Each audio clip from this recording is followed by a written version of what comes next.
If you want to know our secrets, keep watching.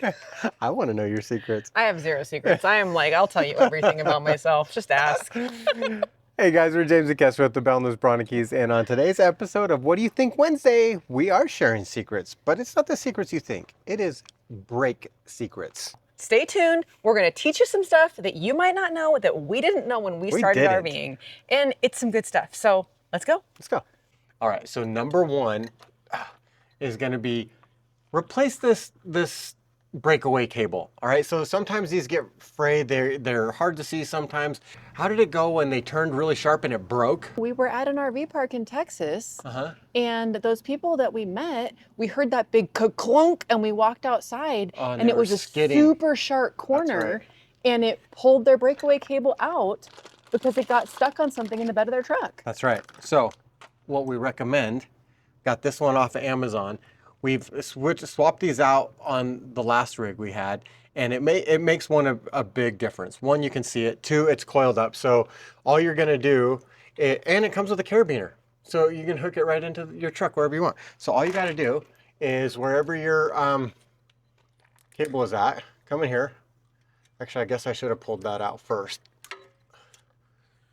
Now you're just gonna have to do it on there. That's okay. Hey, we're not Actually, this might work. This might work because it's got like on one end, it's got like one of these little keychain style. What is that called? Is it a key ring? Ooh, let us know in the comments. I'm gonna go with. I bet it has a special I bet it is name. called the key ring. This is the actual key ring. Makes sense. Maybe. Okay, so then all you're gonna do is on your breakaway bar here. Let's see if I can get this in here because what I should have did is pulled that out first. See how good I am. You're gonna get it. Of course I'm gonna get it. You just dropped it. I did drop it. All right, hold on, hit pause. This is actually a really good key ring. Yeah, it is. Okay, I will tell you, it makes 100% Pull it out first. pull out. Yeah. I'm gonna get my pliers. Do you want me to? Can I try? Yeah, you try. Okay, let's see what you got. Oh, I was thinking Okay, that so if I you did- actually practiced this and thought about You this. And practiced this? No, I mean, I pulled the cable out. So I was thinking if you did that. Oh, maybe you're right. I am right. Our daughter painted my nails, if you guys are wondering. So, hold on, okay. So this is an example of what's that saying, do as I say, not as I do. Yeah, that's right. Actually, remember last week I did the talking about the pen and I got pen ink all over the place? Yeah. Okay. We're going to make the mistakes so you guys don't have to. Oh, there goes our That's our, D-Max disc brakes. our actuator. We'll get to in just one second. So, real quick, you pull your breakaway piece out, and if you would have just, Hooked this on before. boom, look at that. So that's how easy that is. That goes back in to your, okay, so I will say, while we're here, this is also something you want to do. Right here is actually pull this in and out and check this. We have seen on a couple of things, this gets old. People don't actually pull that out and check that very often. This is all plastic. So it could get UV damage and whatnot, or crack, and then when you need it, this whole thing might just pull off and not do anything. So anyways, there's tip numero uno. Yeah. Right? It's So it's easy brighter. to see. Yeah, you don't forget to hook it up because it's bright red. And it would actually, I was gonna say it would take 5 minutes. It would take 30 seconds to do that if you do it the right way. I think it still took us less than 5 minutes. Had I just pulled it out when it was still attached to that, then you cut it here and then do that instead of having to do all that. But that takes us on to number 2. So you can hear when we test our, you could go ahead and plug it back in. The breakaway cable? When we test our breakaway cable, which is something you should be doing. I'm trying. Can you get it back in? Oh, there we go. I pulled it all the way out. So when we test our breakaway cable, which is something you should be doing, you can hear our actuator for our electric over hydraulic disc brakes going. And so that brings us to number 2 is upgrading your drum brakes to disc brakes. They're already doing it on a lot of high-end RVs because you're paying for it. But really anything we think over 10,000 pounds, dual axles, you should have disc brakes. It is such a huge upgrade, and it's so much safer for your overall setup and for your family. And this is something we didn't know about. Like this, and that's why we want to share these secrets, right? Is because we didn't know when we started RVing. I remember driving down the road.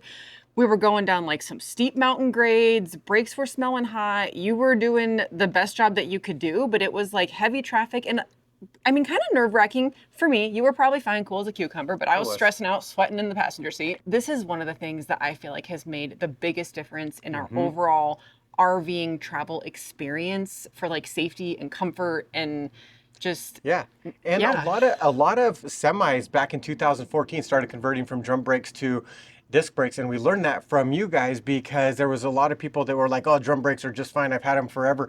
They might be, but these are far superior. And what's really awesome about these disc brakes by D-Max is you can install them. I had no idea what I was doing, and I installed the entire setup for our disc brakes on our last rig with the help of D-Max, which they have like a super great customer service. So if you call, they'll answer any of your questions, but the schematics made it super simple and it was really easy for us to install. Yeah. So I also handed you a lot of tools. You did. During the process. And sandwiches. You made me a lot of sandwiches. I think it took you 2 days. Yep. For the whole project, which was taking out the old brakes, installing the new brakes, running all the hydraulic lines, doing the actuator, everything. Yep. Or if you guys want to, you can call either D-Max or eTrailer and they will hook you up with an installer that can do it for you. So a few of the benefits, shorter stopping distance, which we have firsthand experienced in both of our trailers that we converted over.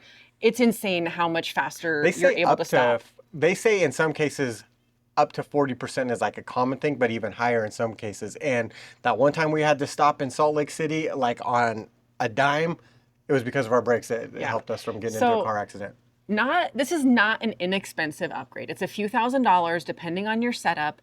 But if you think about one accident that you could avoid, that's like something that for us as full-time RVers that you're like, yeah, it's totally worth it. So check out disc brakes. Gentlemen, it's worth the extra couple $1,000s when the person in the passenger seat is just slamming on the floorboard. That's true. And now she doesn't do that anymore. Yeah. I'm just saying. And take it for what you will. Other bonus, it also helps to save your truck's brakes. Yes, it does. Because a lot of people don't understand. The next thing we're actually going to talk about, we're going to go into that. But a lot of people don't understand, like, your truck should be stopping itself and your trailer should be stopping itself. And a lot of people have where the trailer is not really stopping itself and it's putting so much more stress on your truck brakes, which one is expensive and two is dangerous. You don't want to wear down those truck brakes either. You're doing a good job. Thank you. You really knows. I just had my coffee. We're talking about trucks, so let's segue into the next one, which is number 3. Let's go check it out. All right, number 3 on the list, which you said is about your truck, is learning the configuration of your trailer brake settings with your truck. And there's some super cool stuff that you can do that we didn't know about initially, configuring everything so it matches your exact setup. So we're going to show you on our screen we're in a 2025 Ford F-350 Super Duty, but if you have a truck that's like 10 years old or newer, you probably have really similar settings that you can configure so you have the exact right setup. And you should know this stuff before you hit the road so that if you have to adjust it, you're not freaking out, pushing buttons or asking your wife to push buttons while you're driving. She's good at that. She's really good at that. But she doesn't like to do it unless she has to. That's right. I think one of the most important things on here is understanding also the gain, because the gain on most trucks goes from 0 to 10. And typically I've been told, oh, you want it around 6 or 7. Well, when you're out towing, play around with those numbers to see what really fits, because you don't want to hit your brake on your truck and then everything just lock up and you hear the screeching tires in the back, which we've done. So, all right, let's take a look at our screen here. Gars? Yeah, so show me what so I just plugged in with our 7-prong and it asks me to pick our trailer. So I could either add one or select a trailer. We got a couple in here. Big Mama, that's our old one, and our Crusader right now is what's up. But your name, fifth wheel, right here you can pick electric over hydraulic, electric surge. So we're definitely an electric over hydraulics. So then you can just kind of go through here and really fine detail everything, I guess. Trailer brake effort. All right, so not the most interesting video footage showing you our truck screen, but the point that we're trying to get across is make sure that you know the capability of your truck, get all the specs in for your trailer so that you can have the best and safest towing experience and you're not adjusting things while you're out on the road. So, add a new breakaway cable. Yep. Check your breakaway every now and then. Upgrade to disc brakes and know your trailer settings and especially your gain functions, so you have a better, safer travel. Because even though like traveling is the name of the game, stopping is really important, guys.